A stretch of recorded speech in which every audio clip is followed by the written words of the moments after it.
Friends, आज जो topic है इसमें क्या क्या पढ़ाऊँगी, पहले तो ये समझ लीजिए आपका ये इतना सिलेबस कंप्लीट हो जाएगा इसी के साथ। इसमें क्या क्या टॉपिक हैं, इसमें आपके टॉपिक हैं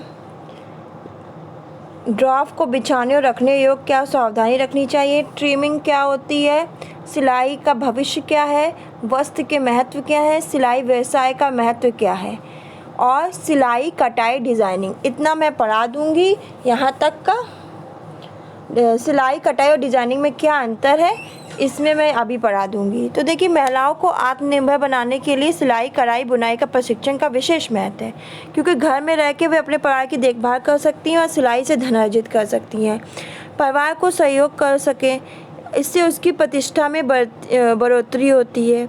सिलाई मशीन भी एक ऐसी चीज़ है जो महिलाओं की दुनिया में क्रांतिकारी बदलाव लेकर आई है। ये कहानी ज़रा पुरानी की लगभग 170 साल पुरानी, मगर सिलाई मशीन का जादू आज भी कायम है। आज भी दुनिया भर में महिलाओं के उत्थान की तमाम योजनाओं में केंद्र में सिलाई मशीन ही है। देखिए, सिलाई मशीन में स्कोप क्या है। आप जानते होंगे कि महिलाओं को कपड़ा पहनने का कितना शौक़ है। अगर उन्हें हर रोज़ एक नई ड्रेस मिल जाए तो पहनने को, तो तब तो और वो खुश हो जाएंगी। ऐसे में एक छोटा सा कोई भी फंक्शन अगर घर में हो तो महिलाओं के लिए नए नए कपड़े खरीदने का मौका होता है। कुछ महिलाएं डिज़ाइनर कपड़े बनवा कर पहनना पसंद करती हैं, तो कुछ रेडीमेड स्टोर में बेचे जाने वाले बनाए गए कपड़े खरीदना पसंद करती हैं। इसका सीधा और सरल शब्द यह है कि कपड़ों को लेकर बाजार में व्यवसाय करना कितना ज़्यादा फ़ायदेमंद हो गया है। यदि इस व्यवसाय के बारे में सोचा जाए तो फिर आरंभ भी किया जा सकता है, और इस व्यवसाय में अगर आपको आराम से बाजार में बहुत अच्छी शुरुआत मिल सकती है। इस व्यवसाय में निपुण होना बहुत ज़रूरी है, क्योंकि यदि आप निपुण नहीं होंगे तो आपके पास इतनी आसानी से कोई भी महिला कपड़ा सिलवाने या खरीदने नहीं आएगी, क्योंकि महिलाओं को नए नए कपड़ों के साथ नए फैशन और नया डिज़ाइन हमेशा चाहिए होता है। ऐसे में यदि आप उनसे संतुष्ट नहीं कर पाएंगे तो इस व्यवसाय को आसानी से चला पाना मुश्किल होगा। देखिए, सिलाई व्यवसाय को शुरू करने से पहले कुछ योजना बनानी होती है। आप जानते होंगे, जिस काम की शुरुआत उचित तरीके से और सही योजना बनाकर की जाती है उसमें लाभ कमाना कोई मुश्किल नहीं होता। ऐसे में यदि आप दर्जी का व्यवसाय आरंभ करना चाहते हैं तो उसके लिए आपको एक सुव्यवस्थित योजना बनाने की बहुत ज़्यादा आवश्यकता है, जिसे आप हमारे द्वारा बताए गए निम्नलिखित तरीकों से आरंभ कर सकते हैं। एक तो प्रशिक्षण और शिक्षा। सिलाई कढ़ाई जैसे इस काम सिर्फ एक व्यवसाय नहीं बल्कि कला होती है। इस कला में पारंगत होने के लिए आपको एक सही प्रशिक्षण और उचित शिक्षा की आवश्यकता होती है। ऐसे में सबसे पहले यह जरूरी है कि आप ऐसे मार्गदर्शक चुनें जो इस काम में पूरी तरह पारंगत हो, सिलाई कढ़ाई की कलाकारी के बारे में बखूबी जानते हो। आप चाहे तो सिलाई कढ़ाई की विभिन्न नई तकनीकों को ऑनलाइन भी सीख सकते हैं, जिसके लिए आपको गूगल पे कई सारी ऑनलाइन साइट मिल जाएंगी, यूट्यूब वीडियोस मिल जाएंगी, क्योंकि आजकल बहुत सारे लोग यूट्यूब पर चैनल पर वीडियोस बना के अपलोड करते हैं। व्यवसाय से जुड़ी आवश्यकताओं की सूची बनाएं। किसी भी व्यवसाय में काफ़ी सारी चीज़ों की ज़रूरत होती है। ऐसे में यदि आपको उनके बारे में जानकारी नहीं होगी तो आप अपने व्यवसाय को सुव्यवस्थित ढांचा प्रदान नहीं कर पाएंगे। इसके लिए व्यवसाय आरंभ करने के लिए सबसे पहले आप अपने व्यवसाय से जुड़ी सभी जानकारी अपने आसपास के बाजार से एकत्रित अवश्य कर लेंगे और उन सभी आवश्यकताओं से जुड़ी सूचना बनाएंगे, उन्हें सुव्यवस्थित ढंग से कार्यरत करेंगे। पंजीकरण। जब आप अपने व्यवसाय से जुड़ी सभी आवश्यकताओं को प्राप्त कर लेंगे, उसके बाद आपको अपने व्यवसाय को पंजीकृत करना बहुत आवश्यक है। एक पंजीकृत व्यवसाय होने का लाभ आप यह लाभ उठा सकते हैं कि आपके फैशन स्टाइल तकनीक को कोई चुरा नहीं सकता, केवल आपका कॉपीराइट रहेगा। यदि आप अकेले इस व्यवसाय को स्टार्ट करते तो आपको एकल व्यवसाय के लिए पंजीकरण करना होगा, और इसके अतिरिक्त यदि आप किसी की दोस्त या सगे संबंधी या पार्टनर के रूप में इसके साथ व्यवसाय में जोड़ना चाहते हैं तो आपको एक साझेदारी कंपनी के लिए पंजीकरण फॉर्म भरना होगा। दुकान की स्थापना। आपको एक दर्जी व्यवसाय चलाने के लिए एक स्थान की आवश्यकता होगी, और ऐसे में आप चाहे तो अपने घर में भी व्यवसाय को चला सकते हैं, फिर एक दुकान की किराए पर लेकर उसमें भी व्यवसाय को स्टार्ट कर सकते हैं। यदि आप किराए पर दुकान ले रहे हैं तो ध्यान रखिए उसके लिए आप किराया समझौता अवश्य बनवा लें। यदि आप लंबे समय तक दुकान पर बने रहें और अपना व्यवसाय सुचारू रूप से चलाना चाहते हैं तो दुकान को उसी तरह से डिजाइन कराएं जिस तरह से एक कपड़ा डिजाइनर दुकान होनी चाहिए। इसके अतिरिक्त आपको कच्चा माल रखने के लिए अधिक जगह, टैबलेट, हैंगर आदि जैसी चीज़ों की आवश्यकता होगी। आवश्यक उपकरण और कच्चे माल की खरीद। आपको अपने व्यवसाय को आरंभ करने के लिए किन वस्तुओं की आवश्यकता होती है, तो आपकी लिस्ट आपको पहले से तैयार कर लेनी चाहिए, ताकि आप अपने सामान खरीदने के बजाय खरीदने बाजार जाए तो कुछ भी चीज़ छूटे ना। इस व्यवसाय को स्टार्ट करने के लिए आपको मशीन, अलग अलग रंगों और अलग तरीक़ों के कपड़े और धागे की कैंची, इंची टेप, सैंपल कपड़ों के विभिन्न प्रकार, प्रिंटिंग, सिलाई का सामान, पैटर्न, कई प्रकार की वस्तुएं खरीदनी होती हैं। मूल्य सूची बना लें, कितने मूल्य का क्या है, तो उससे आराम मिलता है। मुख्य रूप से सिलाई व्यवसाय के प्रकार देख लेते हैं। देखिए, सिलाई और वैकल्पिक व्यवसाय, यह एक व्यवसाय होता है जिसमें आप घर बैठ के अपने जीवन भर की आमदनी जुटा सकते हैं। इसके अंतर्गत आप सिलाई कढ़ाई का प्रशिक्षण लेकर घर पर ही मशीन द्वारा कपड़ों को काट के नए कपड़े बना सकते हैं। सिलाई डिजाइनिंग व्यवसाय, इस प्रक्रिया के अंतर्गत प्रोफेशनल डिजाइनर कपड़ों को नए नए रूप में डिजाइन करते हैं और इंटरनेशनल लेवल पर भी बेचते हैं। उनकी बड़ी बड़ी कंपनीज होती हैं, उनका खुद का अलग नाम होता है, पूरी तरह से प्रशिक्षण लेकर खुद को तैयार करते हैं और बड़े बड़े ब्रांड के पर नए नए डिज़ाइन करते हैं। सिलाई व्यवसाय के लिए सही स्थान, देखिए, सिलाई व्यवसाय स्टार्ट करने के लिए आपको एक सही स्थान का चयन करना बहुत ज़रूरी है। यदि आप उसका व्यवसाय सही स्थान पर नहीं होगा तो आपको उपभोक्ता भी नहीं मिल पाएगा। आपको ऐसा प्रमुख बाजार या आवासीय स्थान के बीच में एक ऐसा क्षेत्र खोजना चाहिए जहां आपको आसानी से उपभोक्ता मिल सके। इसके अतिरिक्त यदि आप किसी कार्यालय के आसपास इस व्यवसाय को स्टार्ट करेंगे तो वहां आपको उपभोक्ता मिलने में परेशानी हो सकती है। देखिए, सिलाई व्यवसाय के लिए ज्ञान और कौशल की आवश्यकता, तो सबसे पहले व्यवसाय में यदि आप दर्जी बनना चाहते हो तो उसके लिए आपको एक नॉर्मल सिलाई मशीन चलानी आनी चाहिए।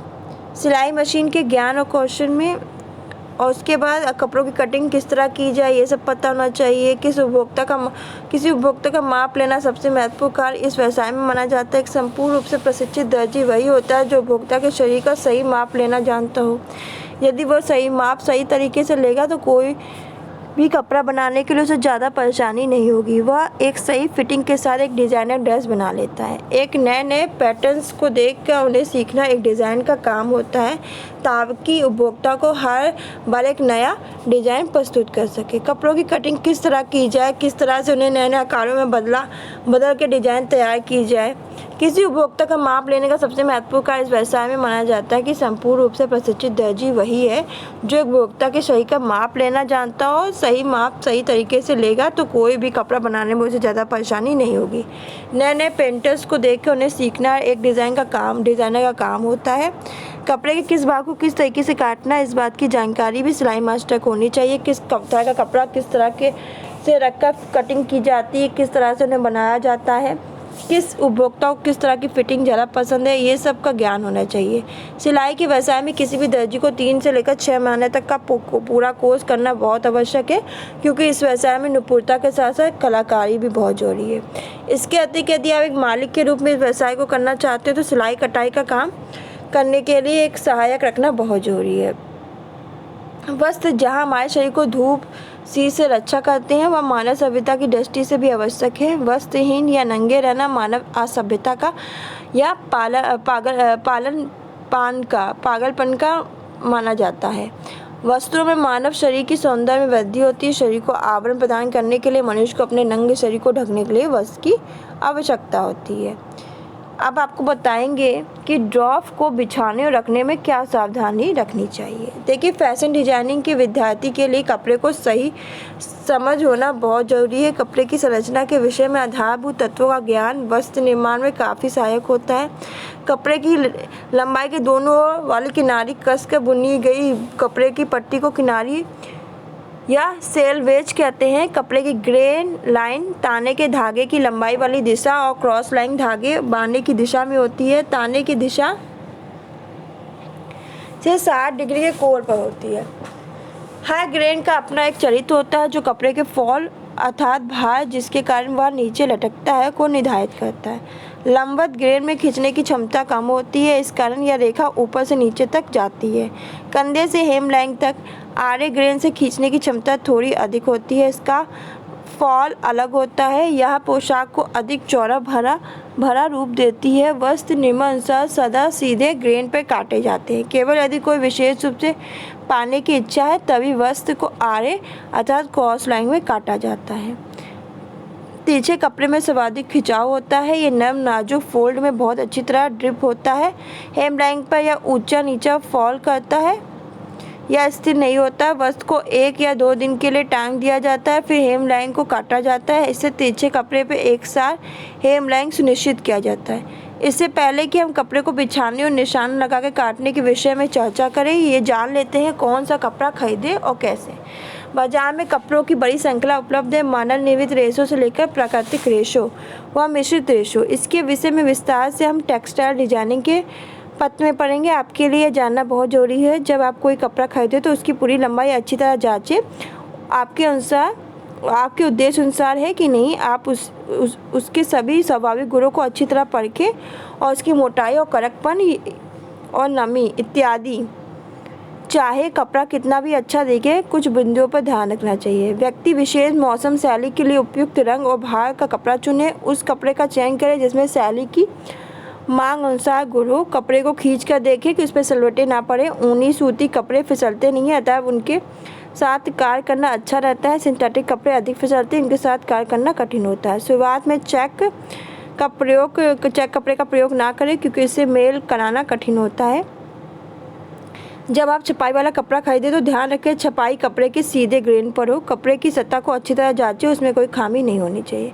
कपड़ा खरीदने के बाद उसे अच्छी तरह से इस्त्री करना चाहिए। सामान्यतः कपड़ा हम बाजार से खरीदते हैं और वह इस्त्री किया जाता है, परंतु फिर भी कपड़े पर कोई सिलवटें ना रह जाए तो हमें उसे जाँच लें। कपड़े को बिछाने से पहले इस्त्री करना बहुत ज़रूरी है। अच्छी पोशाक के निर्माण के लिए कपड़े को अच्छी तरह इस्त्री करना बहुत ज़रूरी है। ऐसा करने से आपके कार्य को व्यावसायिक रूप मिल सकता है। सिलाई के साथ जिस तरह इस्त्री करना जुड़ा है, वह सिर्फ कपड़े को सपाट करने के लिए इस्त्री चलाने तक सीमित नहीं है। इससे प्रेस को इतनी देर तक रोका हिलाया डुबोया जाता है जब तक कि कपड़ा अपनी नई स्थिति को पूरी तरह सेट ना हो जाता है।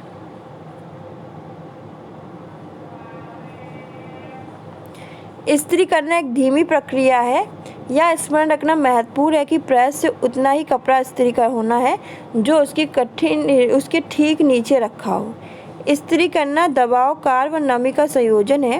प्रेस के वजन और उस पर हमारे हाथ रखे जाने से दबाव बनता है। इस्त्री करने के तापमान से गर्मी मिलती है और इस्त्री की भाप या हाथ से कपड़े पर पानी छिड़कने से नमी मिलती है। इस्त्री इतनी सावधानीपूर्वक करनी चाहिए कि कपड़े का टेक्सचर खराब ना हो। अधिकतर इस्त्री कपड़े के उल्टी ओर की जाती है। हर प्रक्रिया को मशीन चलाने से पहले और कच्चा धागा हटाने के बाद दोबारा इस्त्री किया जाता है।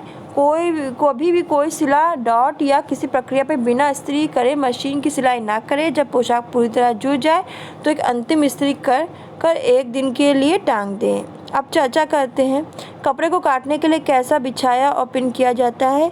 यहाँ दिया गया तरीका हर तरीके के कपड़े पर उपयुक्त होगा, चाहे वो सादा हो, प्रिंटेड हो, बुना हो। केवल जिन कपड़ों के प्रिंट व विव की निश्चित दिशा होगी उनके साथ ही यह नहीं चलेगा। चेक वाले ब्लेड्स, बड़े बड़े पैटर्न वाले कपड़े बिछाते समय हमें पैटर्न का ध्यान रखना बहुत ज़रूरी है। सिलाई की रेखाएं चेक की रेखाओं से मेल खानी चाहिए। बड़े पैटर्न में आपको देखना होगा कि डिज़ाइन कहाँ आ रही है, आपको वह प्रभाव चाहिए कि नहीं। ड्रॉप किए गए पैटर्न के टुकड़ों को इस प्रकार रखना चाहिए कि इच्छित प्रभाव आ जाए। जो बात आपको याद रखनी चाहिए वह यह है कि पैटर्न का ग्रेन कपड़े के ग्रेन से मेल खाए। साथ ही आपको पैटर्न के टुकड़े पर इस प्रकार रखने का प्रयास करना चाहिए कपड़े की अधिकतम बचत की जा सके। तकनीकी रूप से इसे डो वेल्टेलिंग कहा जाता है। जब आप कपड़ा बिछाएं तो जिस ओर कपड़ा काटा हो उसी तरफ से बिछाएं। डिजाइन के साथ दिए गए लेआउट का अनुसरण करने का प्रयास करें। मूलभूत सिद्धांत कहता है पहले बड़े टुकड़ों को रखें, फिर प्रत्येक पर एक पिन लगाएं जिससे वह अपना स्थान से हिलेगा नहीं। यदि आप एक ही ड्रॉप को 2 टुकड़े चिन्हित करना है तो बाहरी रखा ट्रेस कर ले, तब ड्रॉप को हटा के दूसरे स्थान पर रखकर पिन लगा ले। जितना संभव हो डो वेटल करें, परंतु ग्रेन व दिशा का ध्यान रखें। छोटे टुकड़े रखें। देख लें कि आपके पास सिलाई के लिए आवश्यक कपड़ा है या नहीं। आस्तीनों के लिए कपड़ा बिछाते समय सावधानी रखनी चाहिए। ध्यान रखें आस्तीन का आगे का घुमाव, पीछे का घुमाव अलग अलग होता है। वस्त्र में उल्टे व सीधे हाथ के लिए 2-2 आस्तीनें होती हैं। दूसरी आस्तीन के लिए पैटर्न को उल्टा करके रखते हैं। एक ही ड्रॉप के 2 टुकड़े काटते समय सदा स्मरण रखें कपड़े की दोनों ओर सीधी ओर या उल्टी ओर एक साथ रखी हो। कभी भी कपड़े कि एक सीधी या एक उल्टी और साथ ना रखें। यह अति आवश्यक है कि पैटर्न के टुकड़ों पर चिह्नित ग्रेन लाइन कपड़े के लंबवत ताने के धागों से समृद्ध की जाए, अन्यथा वस्त्र ठीक से लटकेगा नहीं। प्रिंटेड पैटर्न में ग्रेन लाइन लंबे तीर के निशान वाली रेखाओं से दर्शाई जाती है और बिना प्रिंट वाले पैटर्न पे यह प्रायः बड़े बड़े व अंत छिद्रों से दर्शाया जाता है। यह सुनिश्चित करने के लिए ये रेखाएं सीधे ग्रेन पर रखी गई हैं, उनसे सेल्वेज तक नापिए। लंबी ग्रेन रेखाएं होने पर दोनों किनारों और मध्य के किनारे सेल्वेज का एक नाप करके देख ले। अंतर पर पैटर्न को ऐसे रखें जिससे तीनों की नाप बराबर हो जाए। देखिए ट्रिमिंग क्या होती है। तो गारमेंट पे फेसिंग को उल्टी और मोड़ने से पहले आपको ट्रिम करने की ज़रूरत होती है। ट्रिम थोड़ा थोड़ा हटा दो, ट्रिमिंग थोड़ा थोड़ा हटा दो। गारमेंट में फेसिंग को उल्टी और मोड़ने से पहले हमको ट्रिम करने की ज़रूरत होती है। बुल्की फिनिश रो बचने के लिए सावधानी पूर्वक क्रमशः हमें इसे परतों में लगाना होगा। देखते हैं, यदि इंटरफेसिंग वस्त्र की सिलाई में ली गई हो तब वस्त्र के पास से उसे काट कर एक बराबर करना चाहिए। ट्रिमिंग मतलब बराबर करना, एक जैसे करना, मतलब उसे फिनिशिंग देने के लिए। फेसिंग काट कर 6 मिलीमीटर से लेकर 1/4 इंच या उससे कम रखनी चाहिए। यह कपड़े पर निर्भर करता है कितने धागे निकलते हैं। गारमेंट्स के किनारे को 10 मिलीमीटर या 6 मिलीमीटर रख कर काट ले। यह कपड़े के धागे निकलने पर निर्भर करता है। कॉर्नर पर टेढ़ा मेढ़ा कट लगाएं। डॉट्स के फोल्ड को टेढ़ा करें। सीम अलाउंस के ऊपर जहाँ जहाँ कपड़े का फोल्ड आए वहाँ से काट दें। मुड़े किनारों पर नीचे की ओर कट लगा दें। किनारे की दूरी 13 मिलीमीटर इंच होनी चाहिए। ट्रिमिंग मतलब होता है काटना। एक छोटी ट्रिमिंग होती है, एक बड़ी ट्रिमिंग होती है। ट्रिमिंग के 2 प्रकार होते हैं, एक छोटी एक बड़ी। छोटी ट्रिमिंग हमारी होती है कि जब वस्त्र में थोड़ा ही कपड़ा रह जाता है तो उसको काट के वस्त्र को सही आकार दिया जाता है। बड़ी ट्रिमिंग होती है जब वस्त्र में ज़्यादा कपड़ा रह जाता है सिलाई के बाद, तो उसको काट के उसको ज़्यादा मतलब उसकी ट्रिमिंग मतलब उसको सही आकार देने के लिए की जाती है। आम हो नीचे काटे गए पर फेसिंग की मोड़ पर रख कर ट्रैक कर देते हैं, प्रेस कर लेते हैं। गारमेंट्स के मोड़ और फेसिंग को मिला के सीम लाइन से 3 मिलीमीटर पर एक मशीन लगाई जाती है। इससे फेसिंग सीधी तरफ नहीं मुड़ेगी और विशेषकर स्पिनिंग फैब्रिक पर, जो स्प्रिंग वाले फैब्रिक होते हैं। वस्त्र का महत्व क्या है? भोजन के उपरांत वस्त्र का सर्वाधिक महत्व है। भोजन करने के उपरांत वस्त्र का सर्वाधिक महत्व है। कैसे? जब आप भोजन करते हैं उसके बाद क्या करते हैं? किचन पोछते मतलब कि भोजन बना लिया, सब कुछ कर लिया। देखिए ये बता रहे हैं कि इंसान की भोजन, वस्त्र, मकान, मूल आवश्यकता क्या है? भोजन, वस्त्र और मकान है। तो भोजन के बाद जो उपरांत जो सबसे ज़रूरी आवश्यकता क्या है? वस्त्र की। वस्त्र नहीं होगा तो इंसान सर्दी, गर्मी, धूप सब लगेगी। तो वस्त्र हमारी सर्दी, धूप, गर्मी से हमारी रक्षा करता है, हमारे शरीर को एक नया आकार देता है, हमारी पर्सनालिटी में अच्छा करता है, हम देखने में अच्छे लगते हैं, हमारे बाह्य आघातों से हमको बचाता है। तो वस्त्र भोजन के बाद सबसे महत्वपूर्ण है। सर्दी, गर्मी, धूप से रक्षा करेगा। जब सर्दी होती है हम स्वेटर पहन लेते हैं, गर्मी होती है तो हम लोग क्या पहनते हैं? हाफ कट पहनते हैं। धूप वगैरह होती है तो ग्लव्स वगैरह पहन लेते हैं। तो सर्दी, गर्मी और धूप तीनों से रक्षा करता है। शरीर को प्राकृतिक रूप से सुरक्षा प्रदान करता है। एक नेचुरल रूप से वस्त्र हमें प्राकृतिक रूप से सुरक्षा प्रदान करता है। सभ्यता के अनुरूप शरीर को ढकना। इंडियन सभ्यता क्या है? साड़ी पहनना। शादीशुदा लड़कियाँ साड़ी पहनती हैं। तो वैसी जैसी जिसकी सभ्यता है, पंजाबी सूट पहनते हैं। तो सभ्यता के अनुसार जैसी आपकी सभ्यता है उस अनुरूप शरीर को ढकना, शरीर को सजाना, संवारना। देखिए शॉर्ट पहनो तो भी शरीर सुंदर लगता है और सुंदर लगने लगता है, साड़ी में भी। तो क्या अलग अलग डिफरेंट टाइप के पहनने से क्या शरीर सजता है, संवरता है। विशिष्ट पहचान प्रदान करना। तो वस्त्र में क्या विशिष्ट पहचान प्रदान करते हैं। जैसे कि कोई लड़की है लहंगा पहन के खूब वो कर तो लगती ही ना दुल्हन है, तभी तो हम कहते हैं दुल्हन है। और लड़का शेरवानी पहनेगा तो हमें क्या पता चलता है ना कि ये दूल्हा है। तो वही चीज़, पंडित है तो वो धोती कुर्ता पहन के टीका लगा के बैठे तो उसके वस्त्र पता चला ये पंडित है।